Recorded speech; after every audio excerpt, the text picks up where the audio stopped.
गायीवर होणारा अत्याचार कुठे मला निदर्शनात आला आणि आपल्या धर्माची कुठल्याही प्रकारची सुरुवात गोमातेशिवाय होऊ शकत नाही. गाईचं गोमूत्र खूप साऱ्या आजारांपासून लांब ठेवतं आणि आत्ताच्या काळामध्ये जिथे जिथे गौवंश नष्ट झालाय ती वाळवंट झाली. तिला रक्षणाची गरज का पडते होती? आयुर्वेद हा संपूर्ण उपचार करणारा एकमेव आधार आहे मानवी जीवनाचा.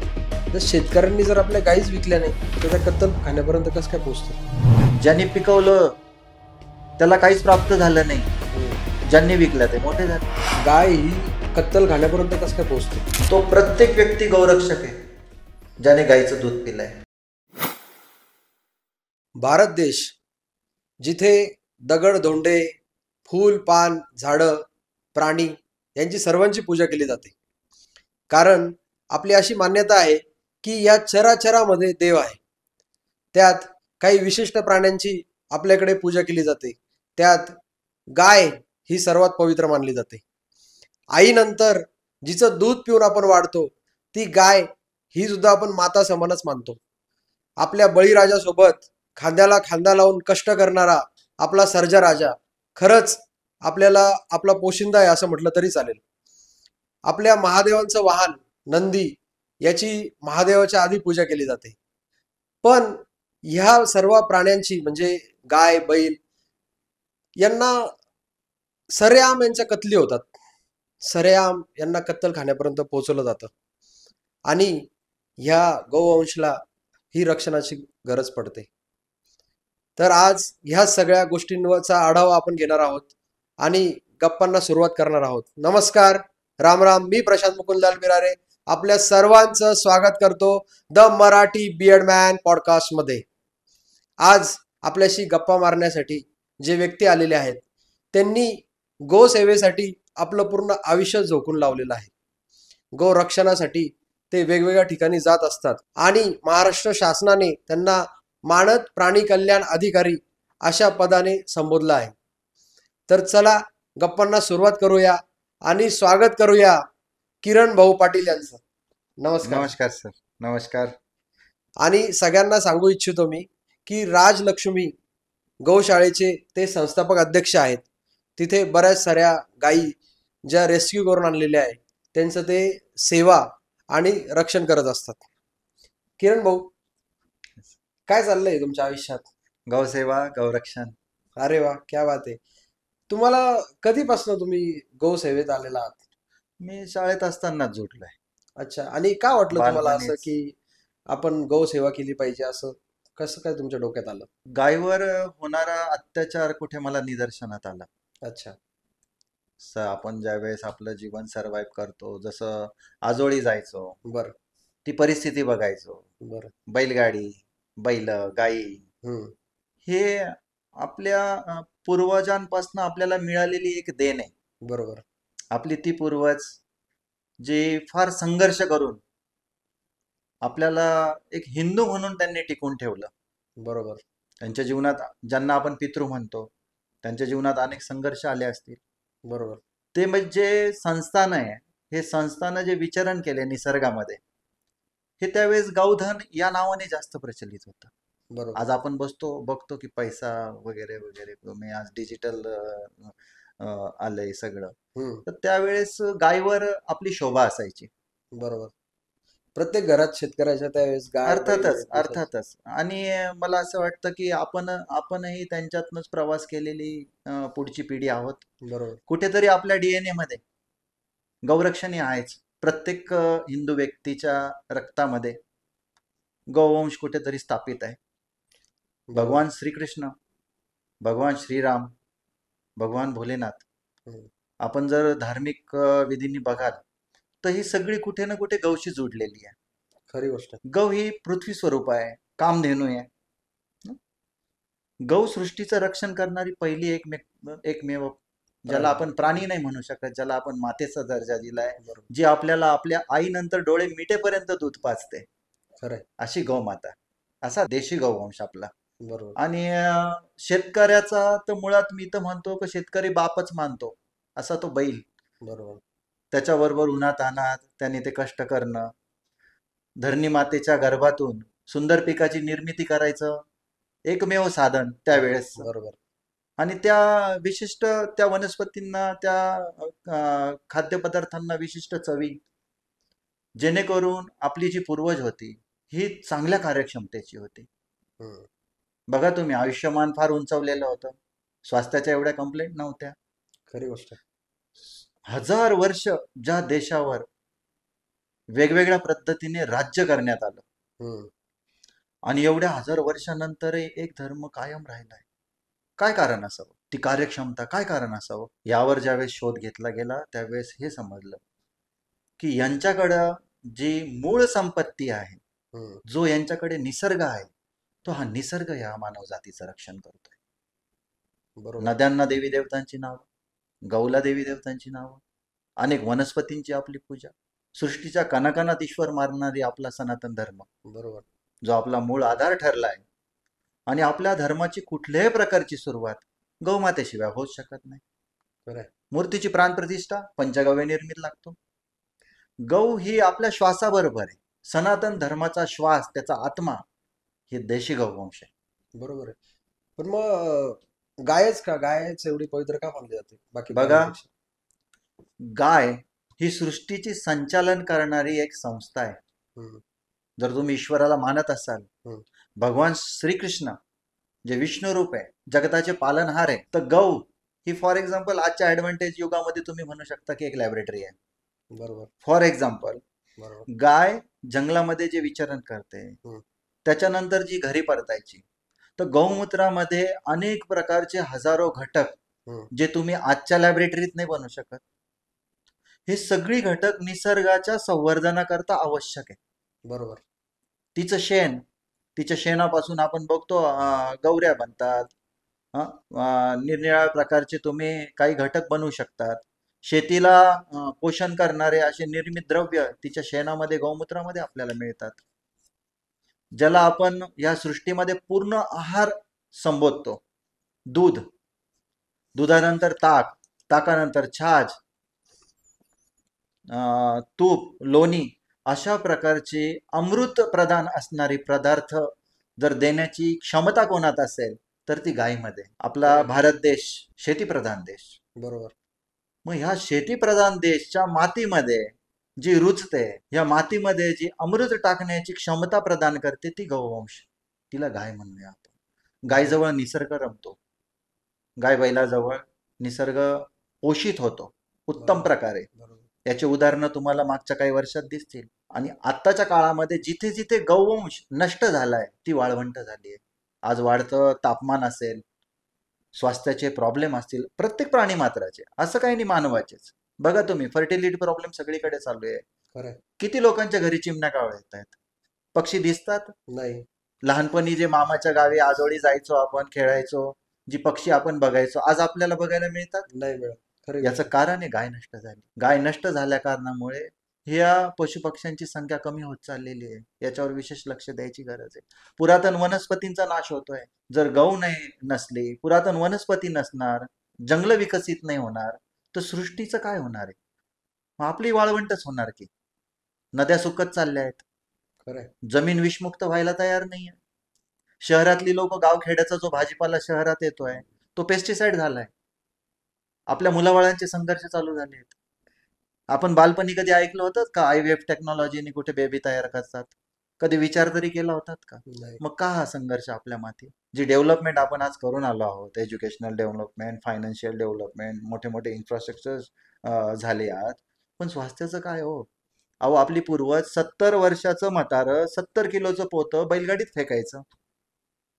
आज आपली 30-35 किलोची पोरं स्वतःचं वजन उचलू नाही शकत. ही शोकांतिका आहे. सत्याकडे वळायला पाहिजे. आपण म्हणतो की गाय, मग गाय कचरा डेपोर का?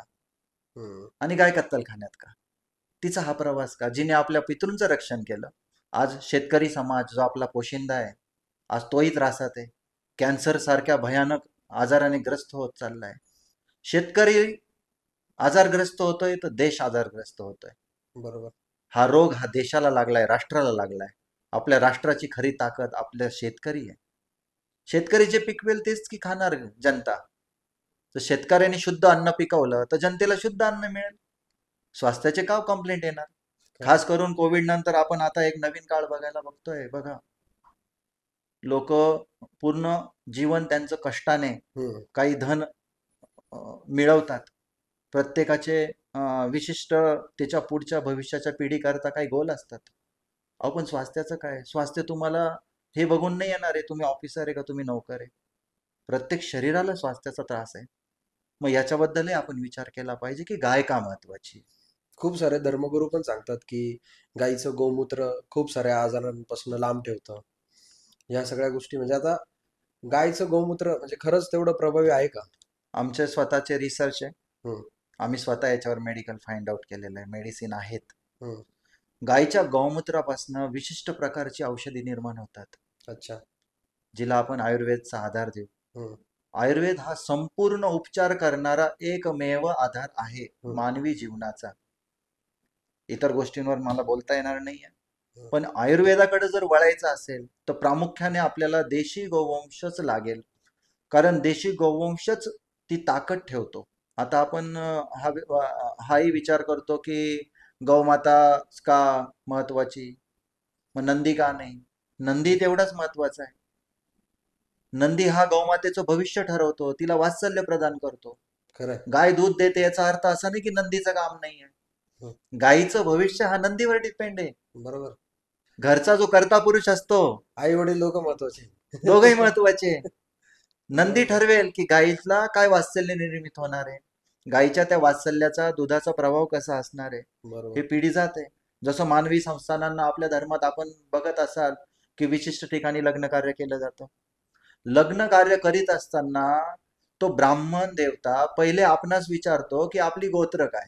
हम्म. कधी विचार केलाय आपण गोत्र काय? नाही. हे बघा, जो गायीचा पुत्र हम्म. तो त्याचं गोत्र. अच्छा, हे खरंच माहित नव्हतं मला. आपल्या भारतामध्ये विशिष्ट भौगोलिक परिस्थितीला अनुसरून अनेक ठिकाणी भारतीय देशी गोवंशाचे आपल्याला प्रकार बघायला मिळतील. हम्म. पहाडी व्यवस्थापन आहे, हम्म. छोट्या गायी बघायला मिळतील. हम्म. साधारण सपाट व्यवस्थापन आहे, उंच शरीर यष्टीच्या गायी बघायला मिळतील. जशी मानवाची निर्मिती तसा गोवंश बघा ते तुम्ही. आता आलेलं आहे छोट्या छोट्या गाई, येस, त्या ते कुन्नूरच्या. पहाडमध्ये चरणाऱ्या गायी. अच्छा. त्यांच्यामध्ये विशेष, त्यांच्या गौमूत्रामध्ये विशिष्ट तुम्हाला औषधी फाइंड आउट होणार. म्हणजे या सगळ्यांचे वैशिष्ट्य वेगवेगळे. येस, सगळ्यांचे वैशिष्ट्य वेगवेगळे. कुठं तुम्हाला कुठल्या गोत्रामध्ये दुधाची क्षमता चांगली मिळेल, हम्म. है ना? हम्म. कुठल्या गौमूत्रामध्ये कुठल्या भौगोलिक क्षेत्राच्या विशिष्ट गौमूत्रामध्ये तुम्हाला औषधी मिळणार. हम्म. हे बघा, भगवान श्री रामचंद्रांनी, भगवान लक्ष्मणजी ज्यावेळेस आजारी झाले होते, हम्म. त्यांना बाण लागला होता, हम्म. त्यावेळेस संजीवनी पर्वत उचलून आणला होता बजरंग बली. हनुमानजींनी. हम्म. तर या संजीवनी पर्वताचे काही भाग हे या सृष्टीवर कुठले कुठेतरी पडलेत. हम्म. त्याचीच पर्वत विकसित झालीत काही. हम्म. त्या पर्वत रांगांवरच आपल्या गौमाता आहे. मग त्या हम्म. पर्वत रांगावर पुरातन वनस्पती आहेच की. बरोबर. निसर्गाला तुम्ही समूळ नष्ट नाही करू शकत, कारण निसर्ग आहे तर आपण आहे. ही 5 तत्व जी आपल्यात आहे तीच तर निसर्गात आहे. खरंय. त्याच्यापेक्षा आपण विभिन्न नाहीच आहेत ना. खरंय. मग ही पुरातन कला आहे, संस्कृती आहे आपली. ही चालत आलेली वारंवार. आपण आज आहोत, उद्या निघून जाणार आहे, पुढच्या पिढ्या परत येणार आहे. कुठल्याही पिढीने, आज मला सांगा, मी असं उद्देशून नाही बोलत आहे, पण मागच्या काही पिढ्यांनी वड, पिंपळ, लिंब तोडून घरामध्ये मनी प्लांट लावणाऱ्या पिढ्या जन्माला आल्या. संशोधन केलं कोणी? चिमण्या वावळे कुठे गेली? हम्म. घार गीद नष्ट झाली, मधमाशा कमी झाल्या. बरोबर. आपल्याला काय वाटतंय, सृष्टीचं संचालन आपण नाही करत आहे? आपण 4 पुस्तकं शिकलो, आपण डेव्हलपमेंट केली, इन्फ्रास्ट्रक्चर डेव्हलप केले, याचा अर्थ हा होणार नाही की आपण सृष्टी चालवतोय. बरोबर आहे. सृष्टी चालवणारा प्रत्येक प्राणी मात्र आहे, आणि तो तितकाच महत्वाचा आहे जितका मनुष्य महत्वाचा आहे. प्रत्येक प्राण्याचं काहीतरी काही कार्य आहे, Yes. त्यासाठी आलेले आहे ते या जगात. जो बॅक्टेरिया आपला वडाच्या झाडाखाली, पिंपळाच्या झाडाखाली आपण म्हणतो, जर तुम्ही कोणाला नर्सरीवाल्याला विचारायला गेलात तर तो तुम्हाला म्हणेल की काय करा सर, एखाद्या मोठ्या वडाच्या किंवा पिंपळाच्या खोडाची माती घेऊन या गार्डन मध्ये टाकायला. का सांगतो? कारण तोच तो विशिष्ट बॅक्टेरिया निर्मित करणारी जी संस्था होती, ज्याला आपण घार, गरुड, गीद, जटायू म्हणतोय, हम्म. ही मोठ्या मोठ्या उंच झाडांवर बसायची. यांच्या विष्ठेद्वारे ती बॅक्टेरिया तयार व्हायची. बरोबर. बरं, याची शृंखलाही कशी होती? गायीचं महत्व बघा. जशी वासरी होते, गौमूत्र शेण प्रदान करते. बरोबर. मोठी होणार, तुम्हाला आयुष्यभर दूध देणार, बरोबर. नवीन वस्त्र देणार, बरोबर. है ना, तुमचं गौधन विकसित करून देणार. खरंय. आणि मेल्यानंतरही तिचं खत होतं. हम्म.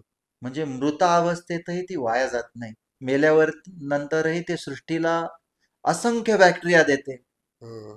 जी शेती संचालनाकरिता, अनेक चांगलं असतं. वनस्पतींकरता, जंगल विकसित करण्याकरिता जे खाद्य हवं असतं हम्म. विशिष्ट, हम्म. ते देणारी आहे. बरोबर. भरपूर ठिकाणी आज बघा गौमातेचे आपले समाधीस्थळ विकसित झालेले. हो. त्याच्या माती परीक्षण झाल्यावर असं कळालंय की सुगंध येतोय त्या मातीतनं, खरंय. दुर्गंध नाही येते. पण सर एवढी गाय जर महत्वाची आहे, एवढं तुम्ही आता सांगताय, पण मग तरी पण तिला रक्षणाची गरज का पडते आज? अनेक विचारांनी आणि अनेक जाती धर्मांनी वेढलेला आपला देश, हम्म. अनेक लोकांचे अनेक विचार. हम्म. प्रत्येक ठिकाणी तुम्ही बघा गावाचे शहरीकरण व्हायला होत आलेत. हम्म. विशिष्ट त्या ठिकाणी स्वास्थ्याचे उपक्रम घेतले जात नाहीये, हम्म. जे प्रबोधन व्हायला पाहिजे. एका धार्मिक माध्यमात नव्हतं, आणि एका धार्मिक माध्यमातून प्रबोधन झालं का विरोधी पक्ष उभा राहतो हम्म. आणि त्याच्यात मरण गायचंय का असावं. आपल्यामध्ये तिला पूजलं जातं. मग आपण काय केलं, एक मूर्ती केली, मंदिरात ठेवून दिली, तिला हळदी कुंकू व्हायला आणि पूजा झाली. याला पूजा म्हणता येईल का? नाही. आणि त्या गौमातेचा प्रवास, ज्या पूर्वजांमुळं आम्ही शेतीला, सातबाऱ्याला वारसाने हक्काने नावं लावले, ज्या पूर्वजांनी आज आपल्याला हिंदुत्व बनवून ठेवलं, ज्या पूर्वजांची इने तेव्हापासून रक्षण करता झालेली आहे, आणि तिचा प्रवास आज आपल्या दारातनं कचरा डेपोपर्यंत होतोय, कसाई खाण्यापर्यंत होतोय. का? तिचं दूध का नष्ट झालं, याची कारणं शोधली पाहिजे. मी थोड्या हम्म. वेळापूर्वी आपणास बोललो की ब्राह्मण देवता विचारता लग्नात गोत्र का असावं. खरंय. आपल्यामध्ये विशिष्ट गुण हम्म. आणि विशिष्ट नातेसंबंध असल्यावर आपण एका व्यक्तीला आपली पत्नी म्हणून स्वीकारतो. हम्म. ही नजर आपल्याला आपल्या धर्माने दिलेली आहे. बरोबर. मग ज्या वेळेस आपण ही जी प्रथा आहे, मानव ही प्रथा शिकला कोणाकडनं, त्याला हम्म. मार्गदर्शक कोण राहिलाय? भारतीय देशी गोवंशामध्ये उच्च जातीचा जो नंदी असतो, हम्म. तो त्याच्या ब्लड लाईन रिलेशन मध्ये वासरं तयार करत नाही. अच्छा. इनब्रीडिंग झाल्या कारणामुळे हम्म. दुधाची क्षमता नष्ट झाली गायींची, ओके. तिची कार्यक्षमता हरवली, हम्म. तिला त्या प्रकारच्या वनस्पती नाही मिळाल्या. म्हणजे चुकीचं आपण ब्रीडिंग होतंय असं. चुकीचं ब्रीडिंग होत आहे, लक्ष दिलं जात नाहीये खास हम्म. करून. हम्म. दुसरं की तिला जी गौचर भूमी आवश्यक आहे, हम्म. आता अशा गौचर भूम्या काही समुदायाकडनं लाटण्यात येत आहेत. गौचर भूमी जो गायींचा अधिकार आहे, आज गौशाळ्यांची गरजच नाहीये, आज आमच्या गौरक्षणाची गरजच नाहीये. गौला स्वातंत्र्य केलं, तिला तिची गौचर भूमी दिलं, तर ती आरामात तिची सर्व्हाइव्ह करते. आज प्रश्न हा निर्मित झालाय की सगळी जमीन कंपाऊंड झाली आहे, हम्म. बांधून टाकलंय पूर्ण धरतीला, आणि सगळे म्हणतात हा सातबारा माझा, तो माझा, हा माझा. आकाश नाही बांधू शकणार आहे. तसंच गौचं काय केलं मग? गौला खाटकाकडे काढून दिलं, बरोबर. शहर भागामध्ये आली, ती जाणार कुठे? तिचं खाद्याचं कुठे आहे? आज आपण म्हणतो की आपण हिंदू धर्म आहे, सनातनी, मग आपल्या धर्माचा मूळ आधार जर गौ आहे, तर मग हा आधार आपला कचरा डेपोवर काय, याचाही विचार केला पाहिजे सर्वसाधारण सगळ्या लोकांनी. सर पण मला असं वाटतं की कत्तल खाण्यापर्यंत गाय पोहोचवायचं जे कार्य आहे, तर शेतकऱ्यांनी जर आपल्या गायीच विकल्या नाही, तर त्या कत्तल खाण्यापर्यंत कसं काय पोहोचतील? आपण बघितलं असेल शेतकरी का विकतोय आपली गाय? काय झालंय या सगळ्या कन्सेप्ट मध्ये. तुम्हाला एक गोष्ट, भूभाग वाटले गेले, हम्म. कौटुंबिक संख्या वाढली गेली. बरोबर. पूर्वी आपली जी संकल्पना होती, हम्म. एकत्रित कुटुंबाची संकल्पना होती. हम्म. एक वाडा असायचा, आजी आजोबा, हम्म. काका, मोठे काका, लहान काका, बरोबर. असा एक समुदाय असायचा. आणि त्या समुदायामध्ये आपली सगळी नाती आनंदाने आपल्या जीवनाचं निर्वहन करत होती. हम्म. त्याचबरोबर गोठा असायची, हम्म. गोठ्यामध्ये भरपूर गौधन असायची, हम्म. है ना. वेळ बदलत गेली. हम्म. विशेष करून 1972 साल जो दुष्काळाचा आला, हो. त्यावेळेस लोकांनी गावं सोडली, हम्म. शहराकडे आली हम्म. पोट भरण्याकरता. हम्म. पण जी शहराकडे आली ती परत गावाकडे वळालीच नाही. बरोबर. सगळ्यात मोठी शोकांतिका हीच आहे. ती शहराच्या ज्या डेव्हलपमेंटमध्ये लागली तर त्यांची त्यांची नाळच तुटली गेली हम्म. आणि शहराच्या आजूबाजूला जी गावखेडी होती ती विशेष करून विकसित झाली. फार मोठं दुर्लक्ष झाल्या कारणामुळे आणि गौहत्या, जो भारतीय देशी गोवंश आहे, प्रामुख्याने त्याची सगळ्यात जास्त हत्या करण्यात आली. लो फूड कॉस्ट, कमी पैशात. कमी पैशामध्ये चांगलं प्रोटीन मिळणार. पण मग सर आपण शेतकऱ्यांना ही गोष्ट माहिती आहे की ज्या गाईचं दूध पिऊन आपण वाढलोय, ज्या सर्जाराजांनी आपल्याला मदत केली आहे शेतीमध्ये, त्याच गाईला किंवा त्याच बैलाला ते विकतात. आपल्याला विशेष असं डायरेक्ट उद्देशून तो नाही बोलता येणार. हम्म. काही शेतकरी समाज असा आहे आपला हम्म. की ज्यांच्या दारामध्ये आजही त्यांच्या नंदीची समाधी आहे, बरोबर. आजही त्यांच्या गायींची समाधी आहे. आजही काही शेतकऱ्यांनी त्यांच्या गायीच्या नंदीच्या समाधीवर आंब्याची झाडं लावलेली आहेत. हम्म. कुठेतरी काहीतरी एक विशिष्ट समुदाय हम्म. हा चुकला गेला हम्म. है ना. हे सगळे तसे नाही म्हणू शकत. सगळेच नाही म्हणू शकत. तो तर आपला जगाचा पोशिंदा आहे हो. हम्म. झालं काय, प्रबोधनकार नाही मिळाले, हम्म. मार्गदर्शक नाही मिळाले त्याला. हम्म. त्याला मिळाली कमी जमीन, हम्म. विभक्त झाले कुटुंब. बरोबर. जी पूर्वीच्या काळी शेतकऱ्याकडे गेलो ना आपण, तर ते आजोबा आपल्याला सांगायचे, बेटा त्या डोंगरापासून त्या डोंगरापर्यंत आपलं क्षेत्र आहे बरं का. हम्म. नंतरची पिढी सांगत आली की ह्या झाडापासून त्या उंच झाडापर्यंत आमचे क्षेत्र आहे.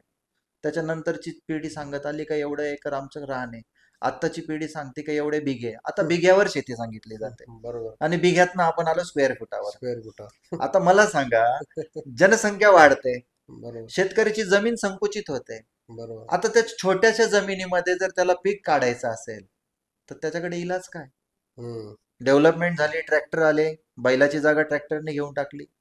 छोटीची शेती करायची मला, तर मग त्याच्यामध्ये तो बैल ठेवेल कुठे, नांगर चालवेल कुठे. खरी गोष्ट आहे. सगळ्यात मोठा तर प्रॉब्लेम इथे क्रिएट झाला आहे की जेवढी नदी पात्र आहेत हम्म. त्या नदी पात्राच्या दोन्ही बाजूच्या काही किलोमीटरच्या जमिनी ह्या निर्बंधित असायला पाहिजे होत्या, हम्म. का जिथे फक्त शेती व्यवसायच होईल. हम्म. काही ठिकाणी निर्बंध घालता आली असती. चला आता नदी कालवा जोडणी प्रकल्प आपल्या हाती येतोय. बरोबर. पुढे चालून ज्या जमिनी ओसाड पडल्या आहेत तिथे शेती व्यवस्थापन बऱ्यापैकी होईल. हम्म. पण तुम्ही एका गोष्टीकडे लक्ष दिलं आहेत का, ज्यावेळेस डेव्हलपमेंट झाली, हम्म. आपला जो पोशिंदा आहे, आपला जो शेतकरी आहे, याचं सुद्धा वैचारिकरित्या कुठेतरी याला चुकीच्या दिशेला नेलं गेलं. हम्म. बघा तुम्ही नाशिक बघा, कुंभाचं स्थान, भगवान श्री रामचंद्रांच्या पदस्पर्शाने पावन झालेली ही धरती, गौतम तट, त्र्यंबक राजांचं आपलं स्थान, बरोबर. आणि जगभरामध्ये सुला वाईन्सनी प्रसिद्ध आहे. बघितलं. Wine capital of India. Yes. काय दिलं आपल्या शेतकऱ्याला यांनी? लालच, पैसा. जमिनी बांधल्या गेल्या, शेतकऱ्यांनी लोन काढले, द्राक्ष बाग पिकवल्या. ज्यांनी पिकवलं त्याला काहीच प्राप्त झालं नाही, हम्म. ज्यांनी विकल्या ते मोठे झाले. हम्म. आता मानवी जीवनाच्या स्वास्थ्याकरता जी उपद्रव्य जरुरी आहे त्याचं उत्पादन कुठे दिसतंय आपल्याला? द्राक्षबाग, कपाशी, सोयाबीन, ऊस संपलंय. जमिनीला आरामच नाहीये. हम्म. जगतजननी आज सगळ्यात मोठी आई तर आपली धरती माता आहे. एका आईच्या गर्भाला खरंय. आराम तर हवा. खरंय. पूर्वीच्या काळी शेतकरी वर्ग जी शेती करायचे तर शेतीला काही काळ उन्हामध्ये तळवत ठेवायची, स्थगित ठेवायचे. बुरशी निघून जायची. हम्म. पिकं लावत होती बघा, हम्म. ज्वारी असायची, बाजरी, नाचणी, आपली पुरातन पिकं आहे, पौष्टिक पिकं होती, हम्म. है ना. त्याच्यातला एक भाग पशुपक्षी घेऊन जायची. हम्म. दाणे काढल्यानंतर उरायचा चारा आपल्या गाई बैलांना काम यायचा. एक शृंखला होती, हो. एक नियम होता. तो नियम मोडला गेला आणि तो नियम मोडून आपण पडलो आता संघर्षाच्या पाऊल वाटेवर. कमी वेळामध्ये मला सगळं हवं. हो. संध्याकाळी मी भाजी फवाराल ना, उद्या मार्केटला गेली पाहिजे. मार्केटला भाजी घेणार आहे, बघतो अरे बाबा चमकदार आहे तरच घेऊ. हम्म. अरे जो चमकदार आहे तोच तर पेस्टिसाइड आहे. खरंय. यांना ती समज नाहीये. खरंय. आळी लागलेली, कीड लागलेली घेऊ नका. अरे मग जिला आळी आणि कीडही खात नाही ती तुम्ही घेतायत, कुठेतरी चुकतंय. स्वाद नाहीये. भाजीपाला दिसायला दिसतोय, मेथी आहे, कांद्याची पात आहे, शेपू आहे, वांग आहे, दिसायला सुंदर दिसतंय पण स्वाद नाही ना. चवच नाही लागत त्याची. बरोबर आहे. तुम्हाला शरीराला पौष्टिक नाहीच आहे ना. हम्म. आणि ह्या सगळ्या गर्दीच्या संघर्षामध्ये एक कोल्ड वॉर दिला गेला आपल्याला, हम्म. की जास्त लोकसंख्येची डिमांड काय आहे, यांना हम्म. दूध लागतं. कारण सकाळी उठलं तर सगळ्यांना चहा पाहिजे, हम्म. है ना. मग यांचं दूध कसं पूर्ण करता येईल. हम्म. मग आपल्याला Jersey, Australian, foreign breed development झाली आपल्याकडे. पण याच्यावर रिसर्च केले का आपण कधी? काय मिळालंय आपल्याला? ह्या पदार्थांनी मिळालं काय? आज स्वास्थ्याचे संघर्ष काय का होत आहेत? मग दूध कसलं चांगलं सर, म्हणजे गाईचं की म्हशीचं? मला वाटतं सगळ्यात पौष्टिक दूध तर माझ्या मातेचं पहिलं, हम्म. आणि दुसरं गौमातेचं. पण ती देशी गोवंश असली पाहिजे, अच्छा. शुद्ध. अच्छा. दूध हा ह्या सृष्टीमध्ये पूर्ण आहार म्हटलं जातं. हम्म. दुधामध्ये सगळे पौष्टिक कंटेन आहे, पण ते शुद्ध देशी गौमातेचं आहे का? हम्म. आणि आज आपण जे दूध पितोय ते खरंच शुद्ध देशी गौमाता आहे का? हम्म. हाही विचार केला पाहिजे. जर सृष्टीत आपल्याला गाईच दिसत नाही तर दूध कुठनं येत आहे? बरोबर. हा खूप मोठा आघात होतोय स्वास्थ्याकरता, आपल्या मुलाबाळांकरता. लहान लहान मुलांना आता स्वास्थ्याचे संघर्ष येत आहेत, हम्म. फर्टिलिटी प्रॉब्लेम येत आहेत. मुलींमध्ये आपण बघितलं असेल, आता काही मुलींना स्तनपानाकरता प्रॉब्लेम येतोय, बाळांनाच दूध नाही आहे. दुधाचा फार संघर्ष मोठा आहे, कारण गायच सांभाळली नाही ना. म्हणून हम्म. तो म्हणतो का गाय का महत्वाची. कुठल्याही सजीवाला ज्यावेळेस तो जन्माला येतो, सृष्टी बघतो, त्याला सगळ्यात प्रथम त्याचं पौष्टिक पदार्थ लागतं. बरोबर. काय असेल? प्रत्येक प्राणी मात्रामध्ये, स्तनधारी प्राणी मात्रांमध्ये सगळ्यात पौष्टिक असेल तर त्याच्या आईचं दूध दूध. लागतं. बरोबर. आणि जर दूधच नसलंय तर स्वास्थ्याचं काय काय विचार करतायत आपण? खरंय. मग आपण कुठे घेऊन चाललोय नेमकं? आता आपल्याकडे किती गाई आहे सर, आपल्या आपल्याकडे आता गौशाळेमध्ये? 225 गौवंश आहे. आपल्या गौशाळेमध्ये? आपल्या गौशाळेमध्ये आपली श्री राजलक्ष्मी फाउंडेशन नाशिक संचलित श्री अच्छा. राजलक्ष्मी गौशाळा, अच्छा. तपोवन ठिकाणी, हम्म. संगम तटवर, हम्म. जिथे आता प्रभू श्री रामचंद्रांची 70 फुटी मूर्ती स्थापित झालेली आहे, बरोबर. तिथं आपलं एक छोटंसं कार्य चालतं. ज्या गायी घाटकांकडे जातात, म्हणजे या गाई सगळ्या तुम्ही यस, रेस्क्यू केलेल्या ज्या गाई? निराधार आहे, ज्या रेस्क्यू करण्यात येतात, या गायींना आपल्या गौशाळेत आधार दिला जातो. यांच्यावर आपण आता संवर्धनाचं कार्य करतोय. शुद्ध जातीचे नंदी आणलेत. हम्म. वारंवार आपण प्रयत्न करतोय की आपल्या जीवनामध्ये आपण पुढच्या पिढीकरता काहीतरी देण देऊया. हम्म. सृष्टीचं काहीतरी देणं लागतोय आपण. निसर्गाबद्दल काहीतरी आपण आपला प्रामाणिकपणा सादर करूया. बघा, तुम्ही मनुष्य प्राणी सोडला तर सृष्टीचा प्रत्येक प्राणी मात्र सृष्टीच्या संवर्धनकामी काम करत आहे. हम्म. मधमाशी असो, गांडूळ असो, पशुपक्षी असो, जी पण उरलेली आहे. एक मानवच असा आहे जो विरोधाभास आहे. हम्म. का नाही करत आपण? आता आम्ही मागे एक प्रोग्राम घेतलाय की रांगोळी टाकतायत महिला. हम्म. तांदळाच्या कणांची रांगोळी टाकायला लावली आम्ही. त्याला बीटचा कलर द्या तुम्ही, हळदीचा द्या. दारामध्ये पक्षी परततील, हम्म. चिमण्या पाखरं येतील, मुंग्या आहे. प्रत्येक प्राणी मात्राला परमेश्वराने विशेष महत्व दिलेलं आहे. बरोबर. आणि प्रत्येक प्राणी मात्र हा सृष्टीकरता तो उपयोगी म्हणूनच निर्मित झालेला आहे. बरोबर. जोही सृष्टीने निर्मित केलेला आहे तो सृष्टीच्या संवर्धनार्थ आहे. जो विनाकारण मानव त्यांनी. प्राण्याने निर्मित केला आहे हम्म. तो मानवाच्या घातक आहे, सृष्टीच्या घातक आहे. बरोबर. मग तुम्ही विरोधाभास का आहे? भगवान भोलेनाथाने हम्म. आपल्याला इतकी सुंदर सृष्टी दिली, बरोबर. तिचं रचनेचं कार्य ब्रह्माजींनी केलं. बरोबर. आज पालनहाराचं दायित्व भगवान विष्णूच आहे, हम्म. है ना. आपण काय करतोय? आपल्याला धर्म कळतो, आपल्याला ग्रंथ कळतात, भगवद्गीता कळते, मग या पानातली काही वाक्य आपल्या जीवनात का नाही आहे? हा इथेच सगळ्यात मोठा प्रॉब्लेम आहे. बरोबर. मग या गाई तुम्ही ज्या आता रेस्क्यू करून आणलेल्या आहे सर, या कुठल्या गाई आहे, म्हणजे या खाटकापर्यंत पोहोचले कसं काय होते? ह्या गायींची व्यथा अशी आहे की ह्या गायी काही ठिकाणाहून आणण्यात आल्या हम्म. दुधाची गरज भागवण्याकरता, ओके. की मला माझ्या घरामध्ये मुलगा आहे, त्याला दूध हवंय. हम्म. मार्केटमध्ये डिमांड आहे. हम्म. देशी गोवंश खास करून आता आजकाल आपण बघत असाल की गीर गाईचं दूध फार विचलित आहे, बरोबर. है ना. तर आम्हाला गीर गाईचं दूध हवंय, डिमांड आहे, हम्म. पब्लिक डिमांड आहे, पण हम्म. मार्केटमध्ये नाही आहे ना. ज्या वेळेस ह्या गायी आणल्या जातात हम्म. तर विशेष करून लोकांना एक गोष्ट कळाली नाहीये. देशी गोवंश हा समूहात विचरण करणारी संस्था आहे. हम्म. ती एक गाय गोठ्यात आणून तिचं दूध काढणारी नाहीये. हम्म. तिला तिचा सगळा समाज, जसा मानवाला समाज लागतो त्याच प्रकारे त्या गायीलाही तिचा समाज लागतो. हम्म.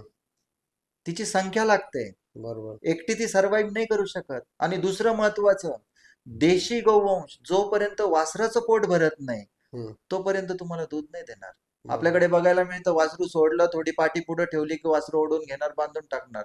का? हम्म. बादलीत दूध जास्त पाहिजे. 90 रुपये 100 रुपये लिटर चालू आहे. पण अहो ती मशीन नाहीये ना. हम्म. तुम्ही याला जाणा ना. ती मशीन नाही, ती तिच्या वात्सल्याला दूध देते. 2 आचल तुम्ही वासराला पाजा आणि 2 आचल धुवा. सर मला फक्त हे जाणून घ्यायचं तुमच्याकडून की गाय ही कत्तल खाण्यापर्यंत कसं काय पोहोचते? बघा, गाईचं जेव्हा दूध नष्ट होतं, हम्म. ती जेव्हा वासर द्यायची क्षमता तिच्यात राहत नाही, हम्म. त्यानंतर तो जो कोणी व्यक्ती असेल, जो गौचा पालनहार असेल त्यावेळेस, हम्म. तो तिच्याकडे सबस्टिट्यूट नजरेने बघतो अच्छा. की आता हिचं काय करू मी. ही हम्म. तर दूध देणार नाही, ही वासर देणार नाही. मग तो कुठला तरी एखादा दलाल शोधतो, चारा तर द्यावाच लागेल ज्याच्याकडे त्याला. चारा हिला द्यावाच लागणार, हिच्यापासून तर मला काही मिळत नाहीये. हम्म. मग एखादा व्यक्ती त्याला दुसरी दुधाची गाय ऑफर करतो हम्म. की चल बाबा, तुझ्याकडे आता दूध नाही तर मी तुला दुसरी एक गाय देतो. मग त्या त्या शोधामध्ये तो ज्यावेळेस दुधाची गाय त्याच्या गोठ्यात घेऊन येतो, हम्म. त्यावेळेस त्याला ही गाय, हम्म. जिने त्याला आतापर्यंत दूध दिलंय, तिची किंमत झिरो होऊन जाते. हम्म. मग तोच दलाल त्याला काय म्हणतो, आता तू हिचं काय करशील, ही तर वासरं देणार नाही, ही दूध देणार नाही, ठेवून करशील काय. एक तर जागा कमी तुझ्याकडे, चाऱ्याचा प्रॉब्लेम. एक काम कर, तुला मी ही गाय दिलेली आहे, याच्या बदल्यामध्ये ही गाय मला या पैशाला देऊन टाक, तुझं भाडं थोडं सुटून जाईल. बरोबर. अवघ्या 2-5 हजार रुपयामध्ये तो दलाल ती गाय काढून घेतो तिथनं. किती रुपयाला विकलं जाते काय? 2 ते 5 हजार रुपये. फक्त? बस. 500 रुपयाला वासरू विकलं जातं लहान. बापरे. हा. मग आता शेतकरी कसा याच्या विसंगतीत पडतो ते सांगतो मी तुम्हाला. मग हा शेतकरी दलाला विचारतो हम्म. की बाबा, आता तू ही घेऊन चालला, काय करशील. हम्म. हा त्याला म्हणतो, आमच्याकडे गौचर रान आहे, हम्म. तिथे आमची लोक आहेत, हम्म. या गाईला आम्ही त्या गौचर मध्ये ठेवू, आमच्याकडे नंदी आहे, हम्म. मग तिकडं ती लागली तर लागून जाईल, हम्म. पुढच्या वेळेस मी घेऊन येईल. याला हे माहित नसतं की हाच रात्री गाडी भरून ती कसा याला देणार आहे. बापरे. आपल्या शेतकरी राजाला माहिती नाही ही गोष्ट प्रामुख्याने, हम्म. का हा गोवंश आता कत्तली करता चाललाय म्हणून. ही जी बिचोली लोक असतात, ही हम्म. हा खेळ रंगवतात सगळं. हम्म. मग ही काय करणार, ही बदल्याच्या गायी सगळ्या एका ठिकाणी कुठेतरी जमा करतात, है ना. बरोबर. मग तिथनं ही लोक रात्री गाड्या भरतात. हम्म. ह्या गाड्या भरून पहाटेच्या वेळेस शहरात आणल्या जातात. पण इथं बंदी आहे ना सर, म्हणजे गाय तुम्ही अशी घेऊन जाऊ शकत नाही. अहो, कसं काय प्रायव्हेट गाड्या गाड्यांचा यूज सरेआम करतात? होतोय, इनोव्हामध्ये, स्विफ्टमध्ये. इनोवामध्ये? हो, प्रायव्हेट गाड्यांचा यूज होतोय, झायलोमध्ये. ह्या सगळ्या माझ्या स्वतःच्या कारवाया आहे, त्याचे फुटेज देतो मी तुम्हाला, FIR आहे. प्रायव्हेट खासगी वाहनांमध्ये सुद्धा गौ कत्तलीची वाहतूक होते आज, आणि हे इथेच थांबत नाहीये. काही ठिकाणी गौवंशाची कत्तल करून तिचे बीफचं पण वाहतुकी करता सगळ्या गाड्यांचा उपयोग होतोय. अक्षरशः 2 व्हीलर आणि 3 व्हीलरचा पण वापर होतोय. ज्या ठिकाणी जिवंत गाय घेऊन नाही जाऊ शकत, त्या ठिकाणी गौमांस नेलं जात आहे. 4 दिवसापूर्वीची सिद्धपिंपरीची कारवाई आमची, 3 गाड्या. मारुती व्हॅनवर कारवाई ही द्वारकावर झालेली आहे. एक सफारी आम्ही जागेवर पकडली आहे. ट्रे बनवले यांनी, विशिष्ट प्रकारची साधनं विकसित केलेले. मग गौरक्षक कसं काम करतात सर याच्यात? म्हणजे तुम्ही गौरक्षक त्यांच्या वाचवण्यासाठी काय करता? गौरक्षकांचं तर फार वाईट आहे परिस्थिती. हम्म. एकतर सगळ्या गौरक्षकांना कायद्याचं ज्ञान नाही आहे. अच्छा. भरपूरसे गौरक्षक असे जे एका आस्थेने, हम्म. एक धार्मिक भावना, प्रेम, माया, या सगळ्या गोष्टींनी ते अचानक रस्त्यावर उडी मारतात. त्यांना माहीत नसतं काय गोष्टी हाताळायला पाहिजे, हम्म. कायदा सुव्यवस्थेला कुठे नुकसान व्हायला नकोय. हम्म. यांची मनशा एकच असते, कुठेतरी माझी गाय वाचावी. हम्म. आणि चांगलं कर्तव्य करीत असताना चूक तर होणारच ना. हम्म. जो करेल त्यात तोच चुकेल ना बरोबर. कुठेतरी. मग ही लोक रात्री रात्री आपला जीव धोक्यात घालून आणि ही रात्रभर अशी फिरतात, कुठेतरी गाड्या अडवतात, आणि मग अशा गौरक्षकांवर चुकीचे गुन्हे दाखल केले जातात. चुकीचे गुन्हे दाखल हे पोलीस प्रशासन नाही करत. हम्म. हीच जी बिचोलिये असतात, हम्म. ही जी कसाई लोक असतात, ही सगळं हा पूर्ण प्लान तयार करतात. अच्छा. आणि प्लॅनिंगने कायद्याच्या कचाटेमध्ये ह्या गौरक्षकांना सापडलं जातं. हम्म. गौरक्षक तुम्ही आम्ही सर्वच आहोत ना. गौरक्षक उद्देशून कोणी एक व्यक्ती असेल असं नाहीये. तो प्रत्येक व्यक्ती गौरक्षक आहे ज्याने गाईचं दूध पिलंय. धन्यवाद किरण भाऊ. तुम्ही आज खरंच वेळात वेळ काढून आले आणि तुम्ही जे कार्य करताय त्या कार्यात तुम्हाला जास्तीत जास्त लोक जुळतील अशी मला अपेक्षा आहे. कारण तुमच्या माध्यमातून जे संदेश लोकांपर्यंत पोहोचले त्याच्याने खरंच समाजात बदल घडण्याचा लवकरच चालू होणार आहे. तर मंडळी, आजचा भाग तुम्हाला कसा वाटला आम्हाला कमेंटद्वारे नक्की सांगा. आणि व्हिडिओ आवडला असेल तर लाईक करा. हा व्हिडिओ जास्तीत जास्त लोकांपर्यंत शेअर करा. आणि चॅनलला आमच्या आजच सबस्क्राईब करा, जेणेकरून तुम्हाला असेच नवनवीन व्हिडिओज, नवनवीन कंटेंट तुम्हाला बघायला मिळेल. धन्यवाद. जय शिवराय. जय श्रीराम. जय श्रीराम. जय श्री